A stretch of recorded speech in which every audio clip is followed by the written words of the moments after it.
Foot.fr, fournisseur officiel de football. Salut tout le monde et bienvenue dans ce nouveau JT Foot Mercato.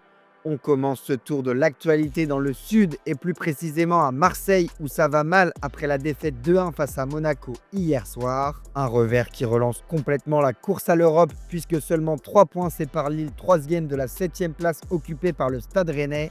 Et à 6 journées de la fin, l'actuel 4e du championnat n'a plus le droit à l'erreur s'il souhaite retrouver la Ligue des Champions la saison prochaine. Face à cette situation, le président intérimaire Alban Juster a tenu à s'exprimer pour la première fois en zone mixte ce dimanche et estime avoir vu une prestation très cohérente avant d'ajouter au sujet des objectifs du club. Le plus important est de capitaliser sur cette prestation, sur le travail réalisé par Habib et son staff au quotidien et d'utiliser tout ce qui a été positif ce soir lors des 6 prochains matchs pour aller chercher l'objectif que nous nous sommes fixés en début de saison, le podium. Toujours à Marseille, si le travail effectué par Habib Beye a été salué par son actuel président, le coach marseillais est entré dans l'histoire hier mais pour un triste record. En effet, l'entraîneur sénégalais est devenu le premier à s'incliner à 3 reprises lors de ses 7 premiers matchs officiels à la tête du club depuis 2005, signe d'un début de mandat compliqué et inconstant. Il faut remonter à l'époque de Jean Fernandez pour retrouver une telle statistique. Du côté de l'autre Olympique, à présent, Paulo Fonseca a également égalé un record dont il se serait sans doute bien passé après le match nul 0-0 sur la pelouse d'Angers. Le Portugais est devenu le premier entraîneur à enchaîner 9 matchs consécutifs sans la moindre victoire avec l'OL en compétition officielle depuis Raymond Domenech d'avril à septembre 1992. Cap sur le Rocher à présent où l'ambiance est au beau fixe après un précieux succès face à l'OM. Une rencontre que n'a pas disputée Paul Pogba sur le banc et encore trop juste physiquement mais proche d'un retour sur les terrains. Après la rencontre, Sébastien Pocognoli a été interrogé par Adil Rami sur l'état de forme du champion du monde 2018.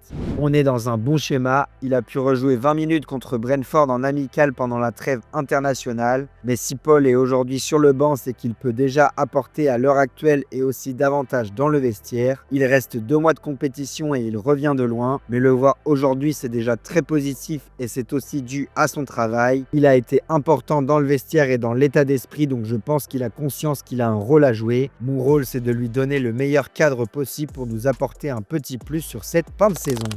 Un petit mot du PSG à présent qui s'apprête à disputer son choc face à Liverpool ce mercredi en quart de finale aller de la Ligue des Champions. Un match très attendu qui sera arbitré par l'Espagnol José María Sánchez. Pour rappel, l'Espagnol avait déjà arbitré le PSG face à une équipe anglaise l'an passé lors du quart de finale retour face à Aston Villa.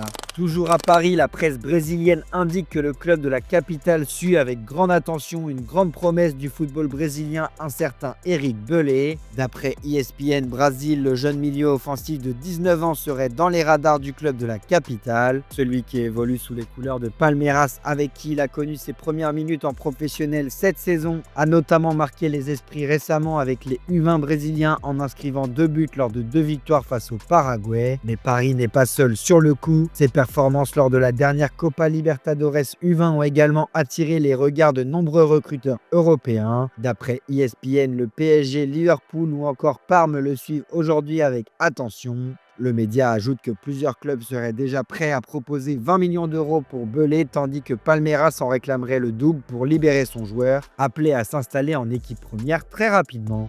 Direction l'Espagne à présent et plus précisément la Catalogne où le retour de Frenkie de Jong se précise. Le néerlandais poursuit actuellement sa récupération après sa blessure musculaire contractée le 26 février dernier à l'entraînement mais se rapproche d'un retour sur les terrains.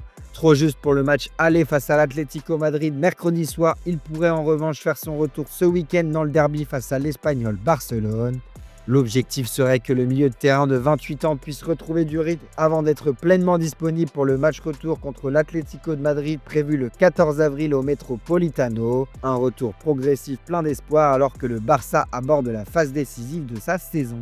Du côté du rival madrilène, l'optimisme est en revanche beaucoup moins de mise après un nouveau revers ce week-end face à Mallorca. Comme indiqué ce matin dans la revue de presse, l'entraîneur Álvaro Arbeloa est sur la sellette avant un quart de finale de Ligue des Champions face au Bayern aux allures de survie. Mais l'entraîneur espagnol n'est pas le seul ciblé par les critiques dans la capitale espagnole, c'est aussi le cas du capitaine des Bleus Kylian Mbappé. Pour faire entendre leur mécontentement à l'égard du Français, certains supporters ont trouvé un moyen pour le moins ubuesque en lançant un site internet intitulé Mbappé2029.com visant à contester le transfert de l'attaquant. Le portail affiche un compte à rebours précis indiquant le temps restant jusqu'au 30 juin 2029, date de la fin de son contrat avec le club espagnol. En plus de ce compte à rebours, le site intègre également une calculatrice qui donne en temps réel le coût financier de Kylian Mbappé pour l'équipe la plus titrée de l'histoire en Ligue des Champions. Une manière assez grotesque et folle d'illustrer l'hostilité de certains supporters envers l'un des meilleurs joueurs du monde. Toujours au Real, un autre Français traverse une période délicate, Eduardo Camavinga, au point même où le milieu de terrain envisage de changer d'air en fin de saison et plusieurs écuries aimeraient lui offrir l'opportunité de s'imposer comme titulaire pour relancer sa carrière. Pour l'instant, aucun club européen n'a encore officialisé de démarche concrète, mais la Première Ligue, avec sa puissance financière et son attrait pour les jeunes talents, pourrait représenter une destination idéale pour lui, rappelle Marca. Reste désormais au joueur de prendre sa décision. Persister pour s'imposer au Real Madrid ou saisir l'opportunité de rejoindre un club de Première Ligue pour relancer sa carrière. En revanche, l'option Paris Saint-Germain évoquée il y a quelques jours ne devrait pas aller au bout d'après le média espagnol. Le club parisien ne prévoit pas de recruter le Madrilène estimé à 50 millions d'euros pour renforcer son milieu en raison de son effectif déjà très compétitif à ce poste. Si Camavinga pourrait partir, ça ne devrait pas être le cas de Vinicius Junior. Alors que le contrat du Brésilien expire en 2027, les deux parties ne semblent pas trouver d'accord pour une prolongation, même si le joueur de la Canarinha a déjà expliqué vouloir rester. Présent en conférence de presse avant le match aller des quarts de finale de Ligue des Champions face au Bayern, le numéro 7 merengue a encore confirmé qu'il se voit à Madrid sur la durée. Oui, j'espère rester ici de nombreuses années. On sait ce qu'on veut et je pense qu'au moment adéquat, on prolongera. Je suis heureux ici et je veux rester encore beaucoup d'années, a indiqué la vedette brésilienne. Direction l'Italie à présent, où le coach de Genoa et ancien international italien Daniele De Rossi n'a pas mâché ses mots au sujet de la fédération italienne. Présent en conférence de presse avant le match contre la Juventus, l'Italien a pris le temps d'évoquer l'équipe nationale et son éventuel appel pour entraîner la sélection. Je reste avec le regret d'avoir vu tant de mes amis détruits sportivement, du personnel d'entraîneur à la direction en passant par les joueurs que j'ai vus grandir en tant qu'enfant et que j'ai élevés. Je reste avec ce chagrin et je ne parle pas trop. Alors que plusieurs noms ont été évoqués pour reprendre les rênes de la nation, De Rossi semble loin de la prise de pouvoir. Allez, comme d'habitude, on termine ce JT avec l'image du jour. Des images de joie dans le vestiaire monégasque après la précieuse victoire face à l'OM, et c'est Paul Pogba tout sourire qui donne le rythme. Je vous laisse sur ces images. C'est la fin de ce JT, les amis. Merci à vous pour votre fidélité et on se retrouve demain matin pour la revue de presse. Ciao. Aujourd'hui, on a joué, on a joué.